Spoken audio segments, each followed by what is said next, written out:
Welcome to this week's edition of Sun News at Noon. I'm Ben Dawson. And I'm Keziah Philpott. Thanks for tuning in. 22-year-old Jordan Kanani Kong, a freshman at Utah Tech, died after falling from a balcony at Campus View Suites 2. He was found unresponsive early Sunday morning. Officials say he fell from a height of over 70 feet and later died from his injuries. How he fell is still under investigation. His mother shared a TikTok that he had been struggling with his mental health.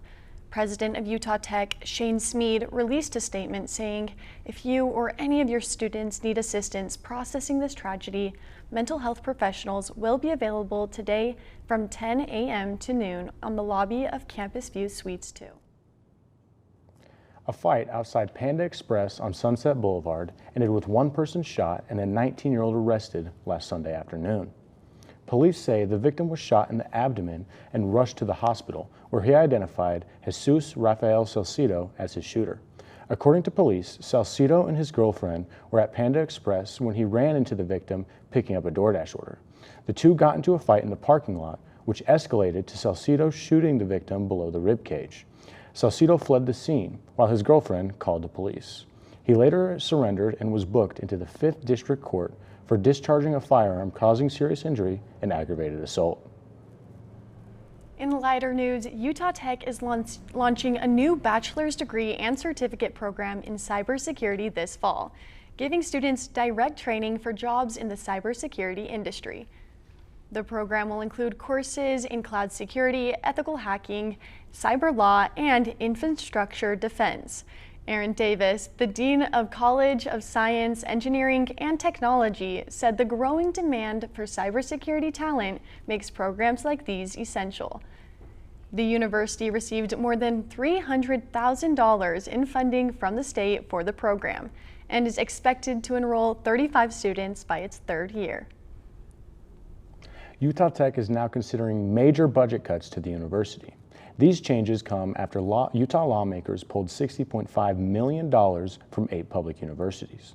The funding can return if schools reinvest and cut low-performing programs. Utah Tech is working to reinvest $2.55 million with plans to cut American Sign Language, population health, applied computational math, and others. Students in these programs will enter a teach-out period, meaning they can finish the program, but no new students will be admitted. The university also plans to adjust instructor funding, cut faculty and staff positions, and merge the College of the Arts with the College of Humanities and Social Sciences. So every university across the state was required to do this. Everybody had probably a slightly different approach to doing it, and certainly we did as well. And so we had to take 10% of our instructional costs, which is $25.5 million. So our portion of this was $2.55 million that we had to eliminate from our current expenditures and then reallocate the funds to programs that we anticipated would grow in the future and that were in higher demand. So our timeline is 3 years. Concerning the programs that will be discontinued, I don't believe that in the end this is going to have, our plan anyway, is going to have a large negative impact on anybody. I think we will continue to provide the courses for the students that are here, and then when they finish, then we won't admit any more students in a couple of programs. I don't believe at all it's anybody's intent to say that something is not important or to devalue it. It's simply the case that given limited resources, we have to make sure that those limited resources are invested in the areas where there's the greatest demand, and so that we can provide opportunity. Scammers are using Utah area codes and pretending to represent colleges and universities to apply pressure and extort money from local families. Washington County parents are being warned about a new school scam targeting families using stolen school data. District leaders say the scammers are using information from last year's Power School data breach, including names, contact details, birth dates, and even medical alerts, to sound convincing when they call. The Utah Division of Consumer Protection directs individuals to watch for red flags if you receive calls. Simply hang up and report them to the district and state consumer protection authorities. Utah Tech's digital film wall program has been granted a Row Visual Black Pearl LED wall from the Park City Film Studio. Set up in the Jennings Communication Building, the LED wall gives students a hands-on opportunity to gain experience in video production, animation, and being on a professional film set. Well, the LED wall is new tech. It's emerging tech in the field. There's a million uses for it. We're already trying to incorporate it into our documentary classes where when we're shooting interviews, we're shooting plates, so if there's reshoots, we don't have to go back to locations. It just makes logistics a million times easier, even at its base function. Relative to green screen, it's way easier. With software as a built-in green screen function, it really cuts down the time of controlling the spill off of lighting a green screen and then the green that bounces back onto our subjects, because we can have it green and just super down and super low.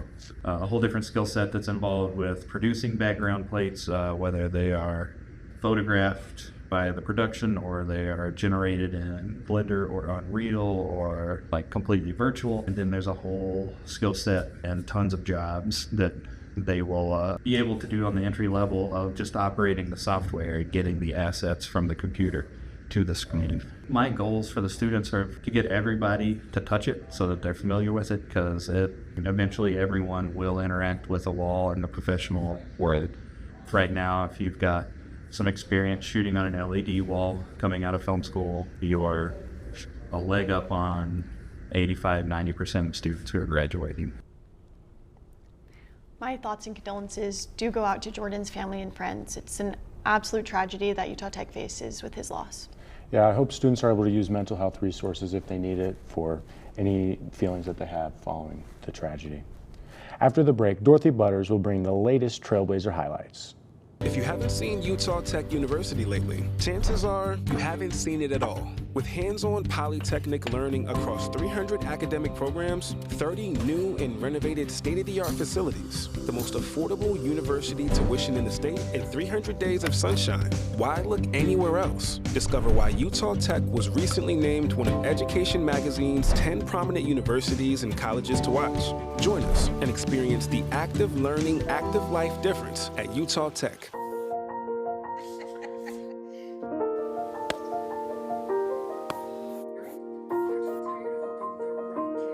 Hey, honey.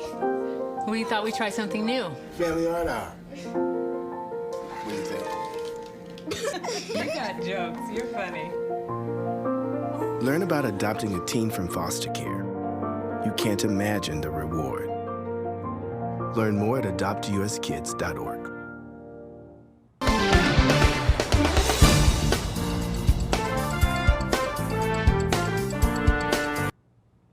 Utah Tech University's women's swim team will join the Mountain Pacific Sports Federation starting this fall. The Trailblazers are one of 7 schools moving from the Western Athletic Conference to the MPSF for swimming and diving. This change comes after the WAC stopped sponsoring swimming and diving. The move offers Utah Tech important benefits, including access to more competitive conference, less travel challenges, and the opportunity to build new rivalries with other programs across the U.S. The MPSF has been expanding its swimming and diving programs, adding 58 teams and 6 sports since 2021. The addition of Utah Tech and other teams brings the number of MPSF members to 105. On June 25th, it was announced that Utah Tech University will officially join the Big Sky Conference and leave the Western Athletic Conference beginning next year. Utah Tech joins as full members alongside longtime rival Southern Utah University. The move is expected to bring several advantages to Utah Tech, including geographic convenience, with most conference opponents located in the same time zone, and stronger regional rivalries such as Weber State and SUU. Additionally, it offers Trailblazers the opportunity to compete in the nation's largest football championship subdivision conference. The transition signals a new era for Utah Tech athletics, one focused on regional competition, broader exposure, and long-term program development. Also in football, Utah Tech's 2025 season is underway. Last year, the Trailblazers went 1-11 in overall record and 1-7 in conference play, winning 1 game against University of Central Arkansas last season. The Trailblazers completed their season opener last Saturday against the University of California, Davis. Utah Tech headed into the second half with a 17-point lead, but lost it in the end, losing the game 31-24 to UC Davis. This marks the second season of head coach Lance Anderson and his staff. I had the opportunity to speak with quarterback Reggie Graff and defensive back Quincy Leger on their thoughts for this season. As a team, we really prepare on just going out there and fighting. We're a new team this year, more closer and more hard-fought games. I know last year was a little rough, and I think we're going to come harder and better and just more focused. And being here, home, having your people, it's great. It's a great feeling. I feel like we worked really hard over the summer in this fall camp. The most prepared that I've seen our teams in my 4 years, and so I'm really excited for this year. We're going to score a lot of points. Be ready to come out, watch a lot of good football. Well, I don't know about you guys, but I am so excited for this upcoming football season. Are you guys going to go to the games? Yeah, I'm really interested in watching, especially with it being our last season in this division. Yeah, it's too bad that Utah Tech lost the lead, 17 points. It's a little unfortunate, but it was against the number 7 team in the country, so that does bode well for the rest of the season. And that's it for this week's edition of Sun News at Noon. We'll see you here next week, same time, same place. Have a great week, Trailblazers.